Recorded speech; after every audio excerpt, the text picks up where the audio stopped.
Hello everyone. Now move towards the next part. After the first introduction of biological classification, the next one is previous lecture में हमने पढ़ा था कि Carolus Linnaeus ने two kingdom of classification को introduce किया था, जहां पे उन्होंने बोला था कि kingdom plantae and animalia as per their observation and characteristics उन्होंने बोला था, बट टू किंगडम क्लासिफिकेशन यहाँ पे फेल हुआ था।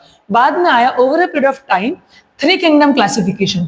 जब थ्री किंगडम क्लासिफिकेशन आया तो वो दिया था अर्नेस्ट हैकेल नाम के साइंटिस्ट ने, one of the famous scientist. But जब उन्होंने इसके बारे में सर्च किया तो उन्होंने यहाँ पे इंट्रोड्यूस किया था किंगडम प्रोटिस्टा को।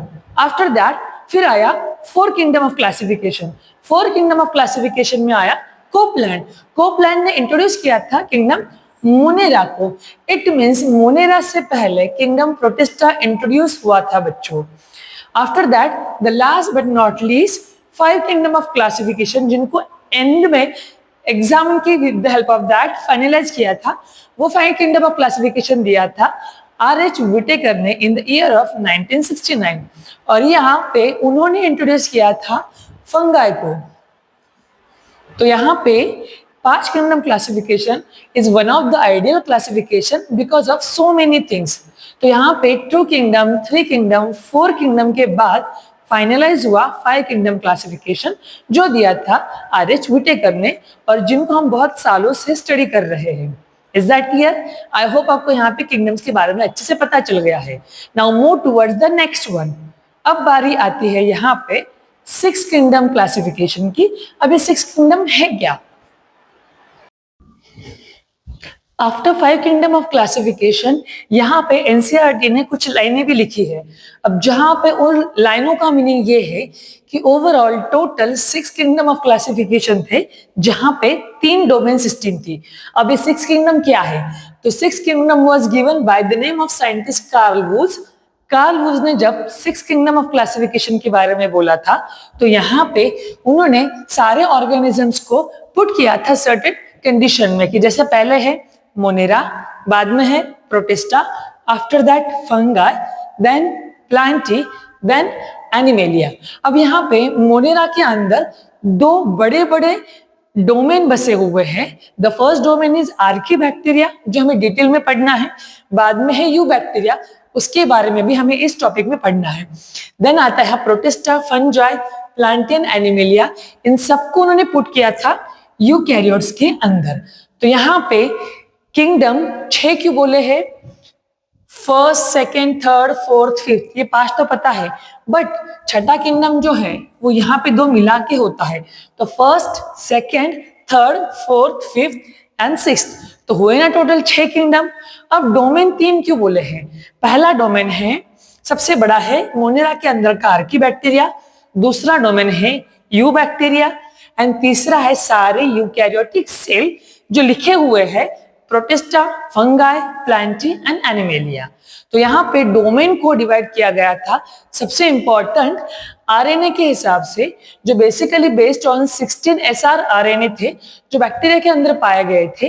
बेस्ड ऑन दैट बैक्टीरिया में दो डोमेन सिस्टम है, पहला है आर्की बैक्टीरिया एंड दूसरा है यू बैक्टीरिया। डोमेन को हम ऐसा बोल सकते हैं कि काइंड ऑफ किंगडम, बहुत बड़ा वास्ट ऑर्गेनिजम्स का ग्रुप होता है जहां पे स्टडी किया जाता है। तो आई होप आपको यहाँ पे समझ में आया, बिकॉज एनसीईआरटी के लाइनों में लिखा हुआ है कि सिक्स किंगडम का classification was given by Carl Woese, और सिक्स किंगडम के बारे में मेंशन किया हुआ है, एंड डोमेन वहां पे 3 बोला है। तो यहाँ पे इन 3 डोमेन का ये इस तरीके से एक्सप्लेनेशन है। I hope you understand overall six kingdom of classification. After six kingdom classification and 3 domain के बाद यहाँ पे सबसे इंपॉर्टेंट एक एमसीक्यू है, जहां पे बच्चे हमेशा गलती करते हैं, बिकॉज एनसीईआरटी ने जो लिखा हुआ है वो प्रॉपरली हमें अंडरस्टैंड होता ही नहीं है। यहाँ पे मैं उसको बहुत सिंपल एंड इजी लैंग्वेज में आपको बता रही हूँ, आपको वैसे याद रखना है। अब एनसीईआरटी ने जो दिए हुए लैंग्वेजेस है या वर्ड्स है उसको हमने सिंपली यहाँ पे ब्रेक डाउन किया है। अब यहाँ पे आप सबको पता है कि प्लांटियन, एनिमेलिया शुरू से थे। Over a period of time due to certain changes वहां पे किंगडम को प्लेस किया गया और चेंजेस होते गए। इवन तो ऐसा भी बोला है कि फ्यूचर में भी बहुत बार क्लासिफिकेशन में चेंज हो सकता है, बट यहाँ पे कुछ चेंजेस उन्होंने जो दिए हुए हैं उसके ऊपर एमसीक्यू बनते हैं। अब यहाँ पे क्लामाइडोमोनास एंड क्लोरेला, सबसे पहले अर्लियर स्टेज में यहाँ पे वर्ड है अर्लियर। एमसीक्यू में अगर ये वर्ड आता है तो ध्यान से उसको देना है। अर्लियर वो प्लेस थे because of present in cell wall, even though amoeba and paramecium were earlier placed in animal. Animal में क्यों रखा था इनको? बिकॉज इनके अंदर सेल वॉल नहीं है, बट इनको प्लेस किया था प्लांट के अंदर बिकॉज इनके अंदर सेल वॉल मौजूद है। बट लेटर ऑन ये पता चला कि Chlamydomonas and chlorella, paramecium and amoeba आज के तारीख में वर put into the kingdom protista. और प्रोटिस्टा के अंदर क्यों रखा गया है? बिकॉज इन चारों में एक कॉमन चीज है, वो चीज ये है कि वो यूनिसेलुलर है and basically eukaryotic in nature है। तो आई होप आपको पता चल गया होगा कि earlier they were place in plant as well as animal respectively, but later on due to certain study ये पता चल गया कि चारों में एक चीज कॉमन है, तो आज की तारीख में उनको रखा गया है किंगडम प्रोटिस्टा के अंदर।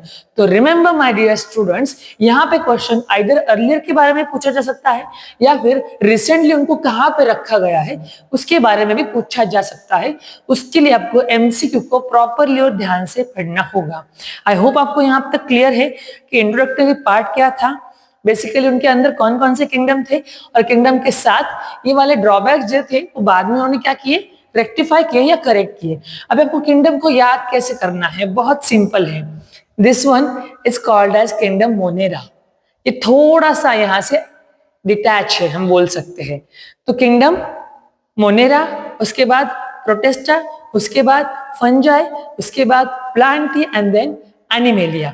अब यहाँ पे बच्चों ये चारों किंगडम वेल डेवलप्ड न्यूक्लियस के साथ सेल्स है जिनका नाम है यूकैरियोट। और ये जो इकलौता है मोनेरा किंगडम, जो दुनिया के पूरे बैक्टीरिया का किंगडम है, ये इकलौता है प्रोकैरियोटिक सेल से बना हुआ।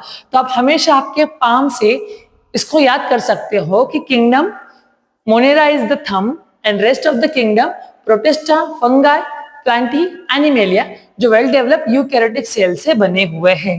आई होप आपको यहां तक प्रॉपरली एंड क्लियरली समझ में आया होगा कि इंट्रोडक्टरी पार्ट क्या क्या था। ऐसे ही यहाँ पे हमेशा मेरे चैनल को सब्सक्राइब करो ताकि आपको बहुत सारे अपडेट जल्दी से जल्दी मिल सके। Thank you so